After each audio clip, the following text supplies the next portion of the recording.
I realize that this topic perhaps is a bit esoteric to many people on the meeting today.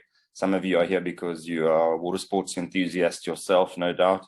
And some of you are here because you see this condition sometimes peripherally or accidentally. And some of you are here just for the jokes. So I hope we can keep you all happy. So today we're talking about surface ear surgery. Let me see, there we go.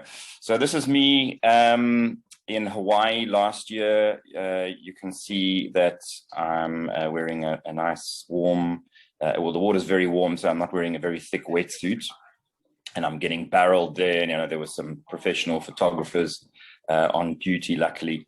But you know, those of you who know about surfing will realize that this isn't me. This is Kelly Slater, who's a slightly better surfer than I am. Here's me getting barreled on my surf ski. We don't show the next picture, but I can assure you that it didn't end well. And I got my sinuses cleaned out by a lot of seawater. This is a picture at Komiki, Long Beach. And this is where most of my patients who have problems with surface ear tend to come from, and for the reasons that I will explain. The water temperature in Cape Town, as we all know, especially on the Atlantic seaboard, is very cold. And surfing season generally tends to be during the winter months when swell appears. And as you can see from the chart, the water temperatures range between 14, 13 degrees and 17 degrees during winter. So we're talking about very cold water. And that's pertinent for the condition that we're talking about, surface ear. This is another surfing picture, not of me. This is just around the corner in Hout Bay at Dungeons, site of the famous big wave events. I can tell you that after this one, it actually did end very well. The surfer managed to ride this wave out. So I thought I'd show you some pictures of me and my wife as well, wearing our wetsuits. And again, wetsuit technology is important for the topic because what has happened is that wetsuits have become much more flexible. The materials have improved, and the thermal protection has improved. So that allows surfers to spend much more time in very cold water. And again, that's going to be pertinent for the condition that we're discussing today. So this is an example, two examples of surfer's ear. The ear canal on the left is probably what we would call a moderate surface ear. You can still see some of the eardrum right at the top. And on the right-hand side, this is getting to be a more severe surface ear. So the pathophysiology is very interesting. The ear canal is the only place in the body where skin and periosteum are directly on bone. So that's why you don't get exostoses from cold water in any other place. And the pathophysiology, what happens is when you get cold water running or being forced into the ear canal, you get the vasoconstriction of the skin. And then almost immediately as the water warms up or drains, you get vasodilatation. And it's those repeated cycles of vasoconstriction and vasodilatation that are typical with surfing when you're ducking under waves or getting wiped out regularly, that stimulate the periosteum to create new bone growth. That's why we don't see it quite so often even in cold water swimmers or in divers. To a certain extent we do, but not quite to the same extent as in surfers, because they're wearing hoods usually, and the water then that enters the ear canal tends to warm up and stay warm. Here is a diagram of a normal ear on the left and the surface ear bone growth or exostoses on the right. As you could see from the previous picture, normally we get three areas of bone growth. One is anterior, one is posterior, and one is superior. So surface ear, as I've explained, is abnormal bone growth caused by repeated cold water exposure, typically in surfers or other cold water sports enthusiasts. It's progressive, so it slowly gets worse. One side is usually worse, and we think that's because of the effect of wind. When you're sitting in the backline and the surf spot, usually wind comes from one side, and that ear is cooled down more than the other. So usually in Cape Town, the right ear is a little bit worse than the left. So what are the symptoms? Mostly they're asymptomatic, especially the mild, moderate, even very severe ones can be pretty much asymptomatic until you get near occlusion, around about 80%, 90% occlusion. And that typically happens in around about your 40s if you've been a keen surfer your whole life. You start to get water trapping, which is the first sign, and that water trapping then creates a warm, moist environment for infection, and you get repeated infections. The ear becomes blocked, and when it becomes blocked completely, either because of swelling or infection or trapping of squamous debris or wax, then you get a blocked ear. And at that point, at that pretty much complete occlusion or complete occlusion, you get hearing loss. So you can look at someone's ear and they've got 90% occlusion, but you can still see a little sliver. Usually those people don't have any hearing loss at all at the time, because you don't need a very big space for sound waves to get through, but they will start struggling with the symptoms as I've described. So our management really is initially, if you've seen a patient and they're sort of not too bad, not getting many infections, there's a bit of a holding pattern that we suggest wearing earplugs. And I'll discuss earplugs a bit more later on. Earplugs obviously to keep water out the ear, and we recommend that surfers, especially in very cold water, wear a hoodie, and that's the hood, the water wetsuit hood that attaches to the wetsuit and keeps water out of the ears.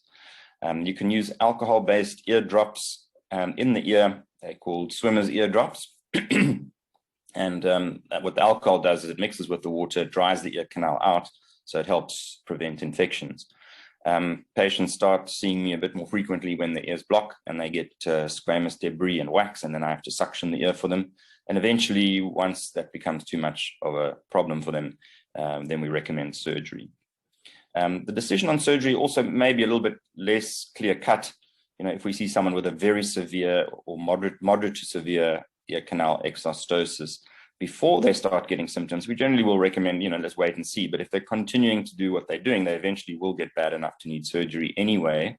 And it's always easier to do the surgery when the exostoses are a little bit smaller. So sometimes if I see patients with a severe exostoses who haven't had symptoms, I suggest to them that perhaps it's better to do the surgery almost on a prophylactic basis before it gets too severe.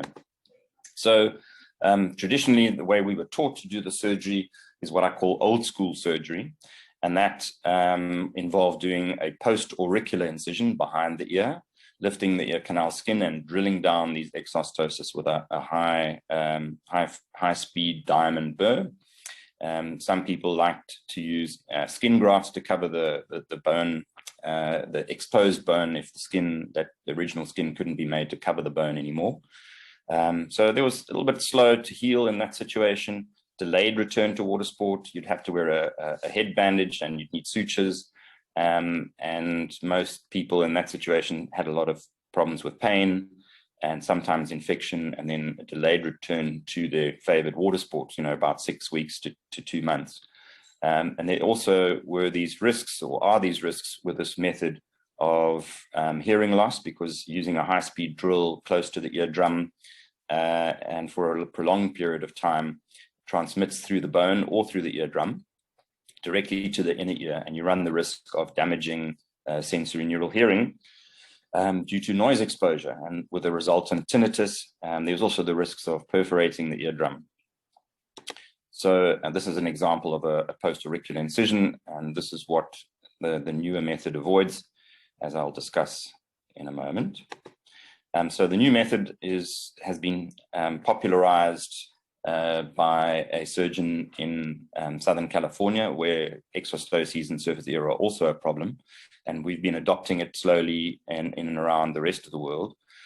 So the new method uses a permeatal approach, and what that means is we use the hole that you already have, your ear canal. We don't make any external incisions. We use an osteotome or chisels for the lay public to shave down the exostoses. So it spares the skin because you're not using a drill which can rip the skin out or damage it. And it usually only requires you to be out of the water for 2 weeks after the surgery. There's a very low risk of infection, of hearing loss afterwards, because we're not using a lot of energy or noise producing drills to remove the bone, and a very much lower risk of tinnitus. I haven't mentioned perforations because probably about 1 in 20 have a small perforation as part of their procedure. When we're removing small chips of bone near to the eardrum, you sometimes get a little nick or a small tear in the eardrum, but those all heal by the time we remove their ear packs in a week post-op. So I've showed this pen obviously just for size comparison, but these are the osteotomes we use. They're 1 millimeter at their sharp edge. There's one curved one and one straight with a beveled edge. The beveled edge allows you to sculpt the bone in any direction that you want, so either away from the eardrum or towards it if you want to remove bigger pieces of bone. So here's the next series of pictures are from a patient I operated on in February. This is his ear canal. At the start of the surgery, you can see on the inferior side of the picture, that's actually because the patient is lying down. That's the posterior exostosis. The one on the left is the anterior one, and the one on the right is the superior exostosis. And you can see he's got a bit of debris in the gap there. He's got a bit of wax, some dead skin cells, and so on. So he's getting repeated infections and water trapping. So how we do this now through the ear canal, initially through a speculum and later through a self-dilating holder. We make an incision longitudinally along the exostosis, and we part the skin like a curtain from side to side. So you're sparing all that skin, and that skin is quite specialized skin. And that's why we don't like to use skin grafts in this area, because the skin doesn't have any hair on it. Skin grafts inevitably would have little hairs on it. And it's very thin. And if you can encourage it to regrow and cover the exposed bone, that's a much better situation using the natural skin than using a graft. So we expose the exostosis here. There you can see the posterior exostosis fully exposed. And then we use our chisel. It's a bit difficult to see in this picture, but what you can see in the center of the picture is the beveled edge facing away towards the ear canal, and a sliver of bone starting to be shaved off the exostosis. So we shave and sculpt the bone down until we get to a good caliber. In this picture, you can see the anterior exostosis at the top now exposed. We've taken down the posterior exostosis, and you can see the gray eardrum in the depths of the ear canal. Here is the end result. We've taken away the 3 exostoses, shaved them down, replaced the skin, and we can see almost all of the eardrum. I try not to get too aggressive by exposing the complete eardrum, because you run the risks of damaging structures around the ear. Posteriorly, you've got the mastoid air cells and the chorda tympani that provides taste to the tongue, and anteriorly you have the temporomandibular joint, and we prefer not to damage that joint or enter it, although I have seen that happen on occasion. It generally will heal okay, but it causes a lot of pain. I use these blue thin silicone strips to line the ear canal to hold everything in place, and I think this helps in healing because you get the skin then pushed back against the bone, and we pack with some Spangestan with Silodex antibiotic drops in it. And this is the results from this patient had both ears done at the same time, the left ear on the left and the right ear on the right. The other advantage of the Chisel method is that we don't obviously provide a high dose of sound, as I've explained, to the inner ear, but it's worth remembering that if you're drilling, you're providing noise to both ears because it transmits through the skull. So doing bilateral ears with a drill, there was obviously much higher risk of hearing loss because you had double the time exposure of high energy noise. But with a chisel, you can easily do both ears at the same time. And many people choose this option, even though the ears will be blocked for 5 to 7 days afterwards, both ears. So their hearing will be muffled, but they prefer having both ears done at the same time. That means that's one period of being away from water sports, one period off work if they need to be. And it's obviously cheaper if people are paying for it themselves to do both ears at the same time rather than stagger and do one ear later. So my personal experience as I grew into this chisel method, I started off in private practice in 2004, and I did what I knew. I used the old school approach, although I didn't do a post-auricular incision. I used what we call an end-oral incision, which is at the top of the ear canal. But I did use the drill. And I had a few patients who complained of tinnitus after and some hearing loss. Not many, luckily, but it certainly was a risk I was aware of. And then what I did from about 2010 is I started using chisels, but I would chisel down and then I'd drill a little bit and then I would chisel a bit more and then I would drill a bit more and then polish the canal at the end with the drill. But from mid-2017 to present, I've converted completely to the chisel method because I found I was using the drill less and less. And I thought, well, why take a risk when I can do it perfectly easily with a chisel alone? So I've collated my patients from, sorry, that's incorrect. It's not 2016, it's 2017 to the present day with the chisel method. I've done 140 ears in 94 patients. Obviously, bear in mind that patients have 2 ears, so we can do more than one. 44 of those I did bilaterally simultaneously, exclusively using the chisel. Male to female, 100 to 0. I don't think that's surprising because surfing is very much a male-dominated sport. But I think we'll see more women going forward. From what I see sometimes at Muizenberg, there's a lot more young women or girls starting to surf. And there's nothing specific about, the ear canal of a woman that's different to the ear canal of a man. I'm not going to make any sexist comments at this point. I've been warned.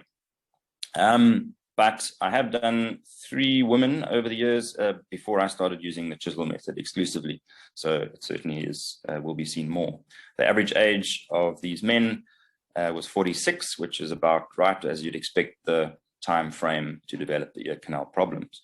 And I haven't had any residual perforations. As I said, sometimes we see that during the surgery, you get a small perforation, but none survived.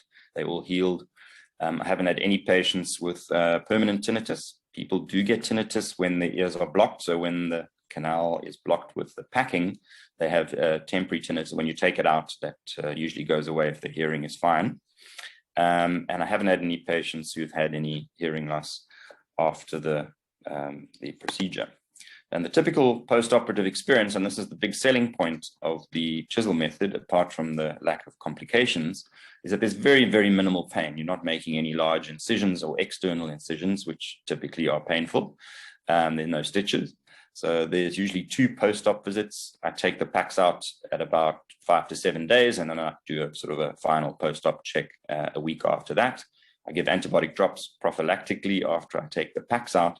And patients generally can return to water sport in 2 to 3 weeks, which is, as I said, a big selling point to hardcore surfers. So I ask many people who've had, because I see patients who need revision, so they've had the old school method done either by myself or other people, and the chisel method. And my happiest patients generally have had the chisel method, and they just say there's no comparison. The pain and the discomfort and the return to normal activity is so much better. I collated my results, as you saw earlier, and I've tried to create a COVID graph here, and you can see that generally I've become a bit more popular over time.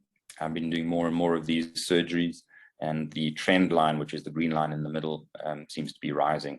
So we're going to be doing more of these in future. And as surfing becomes more and more popular with children, we should see more and more of these patients. However, I think the important thing and the message that I do try to get out to everyone who is getting into surfing or their children are getting into surfing is that this problem is preventable. So if you'd rather not have me chiseling out bone out of your ear, then we encourage patients to wear ear plugs. On the left, you can see something called Docs Pro plugs, which are very good, and they're not very expensive, about 350 Rand. In the middle, you can see the Rolls Royce. Those are called surf ears. And what you can see is they've got a little lanyard attached so you don't lose them. They're color-coded left and right so you don't get confused. They've got a little tail which clips into the auricle, into the auricular fold.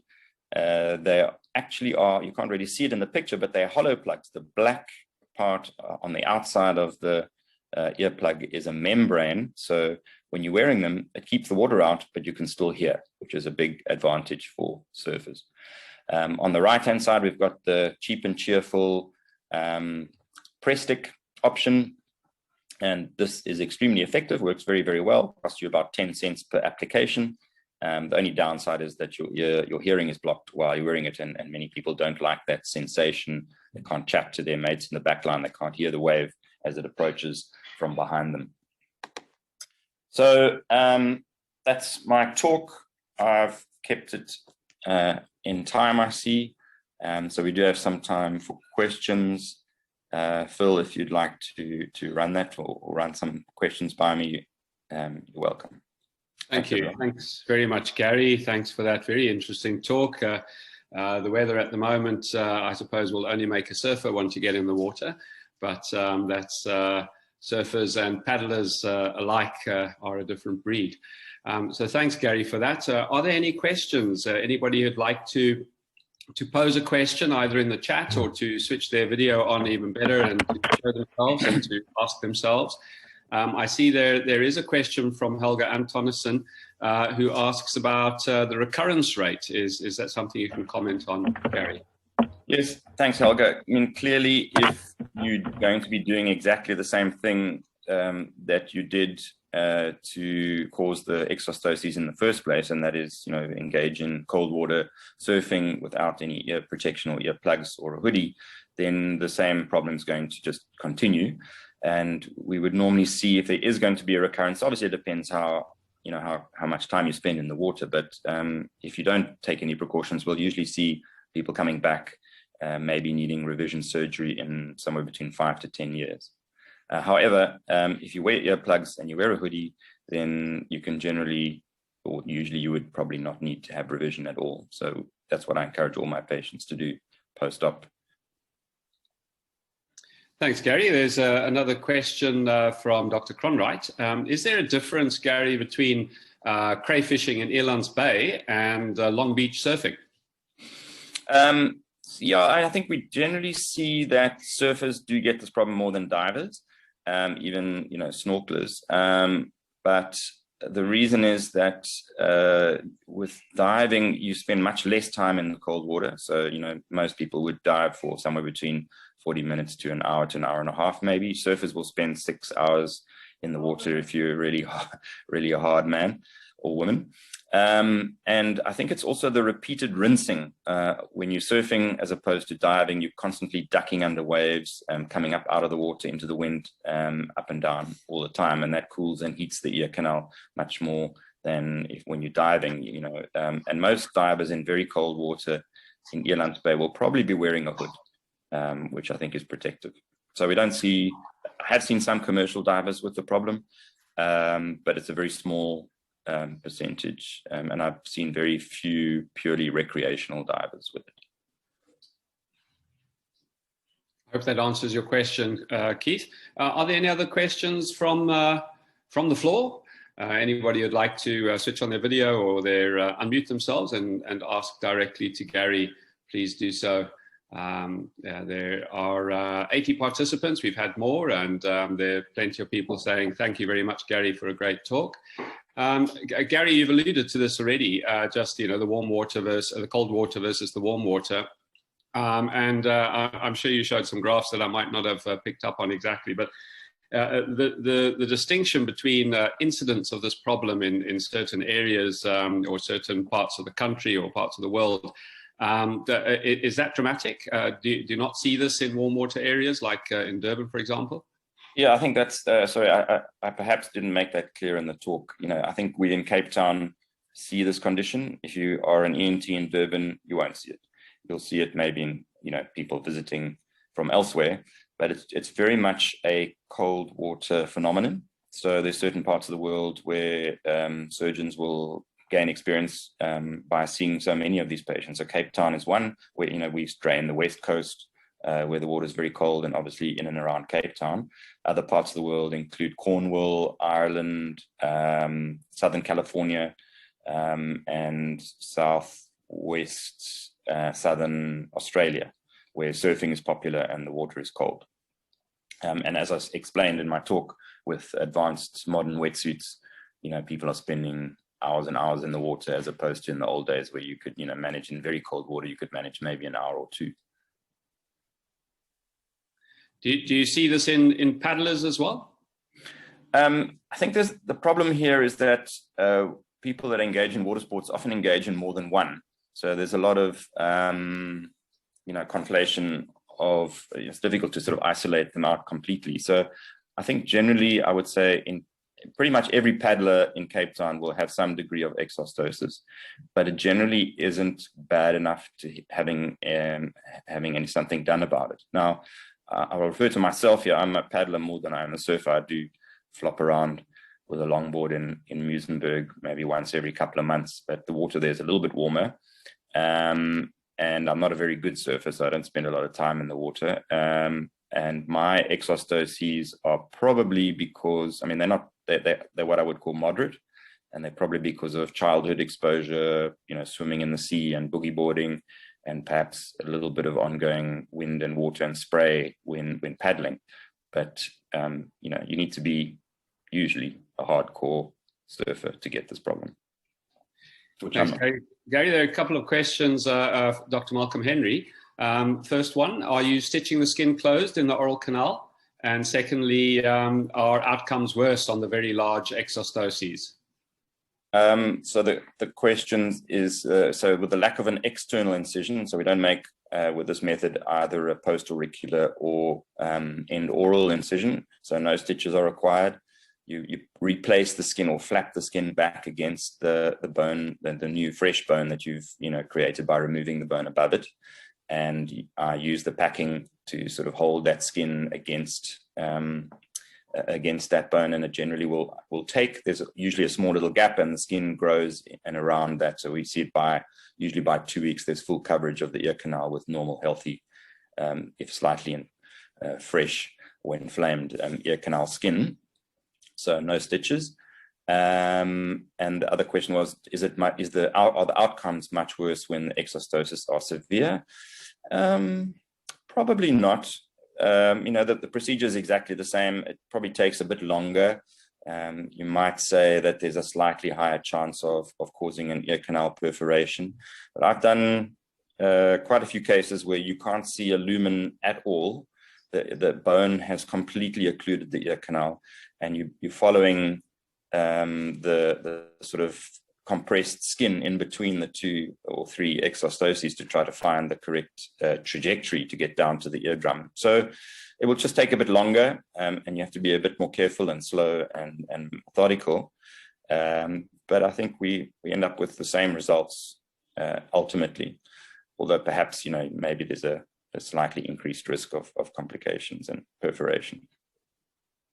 Thanks, Gary. Another question from Ria Meets.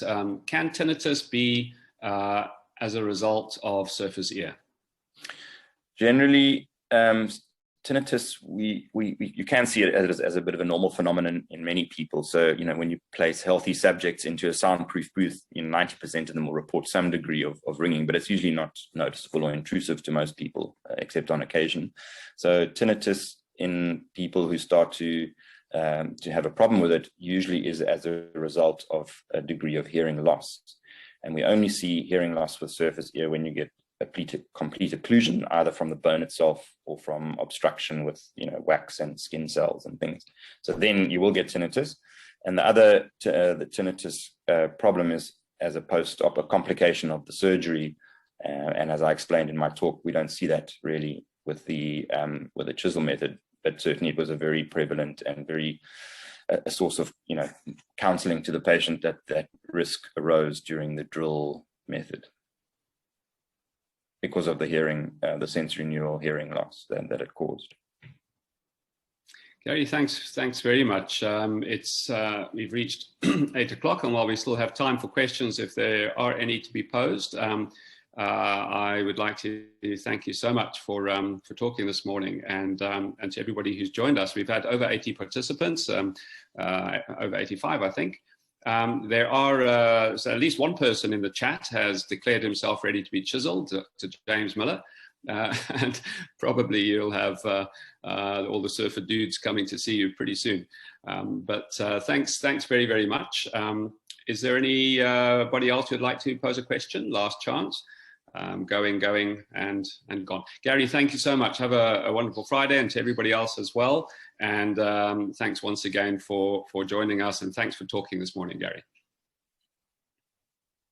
Olivia, thank you for closing the meeting, and to everybody, a wonderful weekend.